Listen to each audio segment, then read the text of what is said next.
మిత్రులారా, 1999లో నేను రాజకీయాల్లో అడుగుపెట్టాను. మా పెద్దాయన డాక్టర్ డి రామానాయుడు గారి కోసం. ఎందుకంటే నేను చైల్డ్ ఆర్టిస్ట్ తర్వాత నేను మళ్ళీ ఒక వయసు వచ్చిన తర్వాత నాకు అద్భుతమైన అవకాశం ఇచ్చి ప్రేమ ఖైదీ అనే సినిమాతోటి మళ్ళీ నా కెరీర్ స్టార్ట్ అయింది చైల్డ్ ఆర్టిస్ట్ తర్వాత.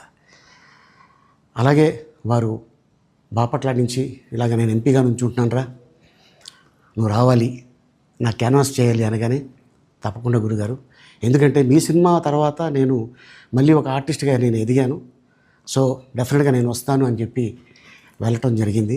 అప్పుడు టీడీపీ హయాంలో దాదాపు ఒకే పార్టీలో 20 సంవత్సరాలు నేను ఉన్నాను.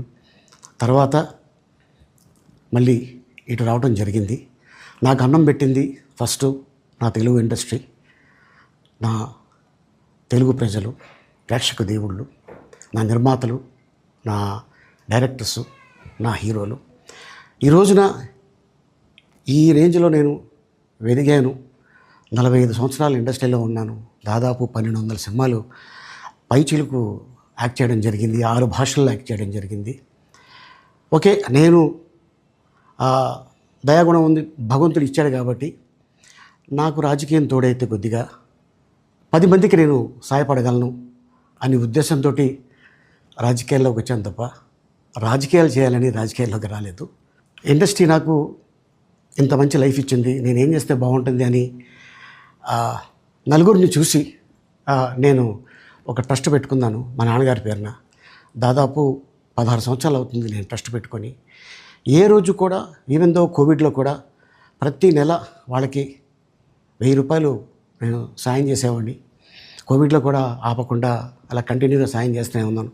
చాలామందిని నా కుటుంబంలో అవ్వచ్చు, బయట వాళ్ళు అవ్వచ్చు, చుట్టాల్లో అవ్వచ్చు, చాలామందికి చదివించాను నేను. అండ్ అలాగే మా తల్లిదండ్రులు నాకు ఇచ్చిన ఒక గుణం అది అందరితో పంచుకోవాలని చెప్పి ఉద్దేశంతో నేను ట్రస్ట్ కూడా పెట్టుకున్నాను. నా ఇన్కంలో దాదాపు 20% నేను ట్రస్ట్కి ఇవ్వటం జరుగుతుంది. గతంలో కూడా చెప్పా, ఫారిన్ కంట్రీస్లో ఏదైనా ఈవెంట్స్ చేస్తే దాంట్లో నుంచి 60% ట్రస్ట్కి వెళ్ళి 40% నేను తీసుకునేవాడిని.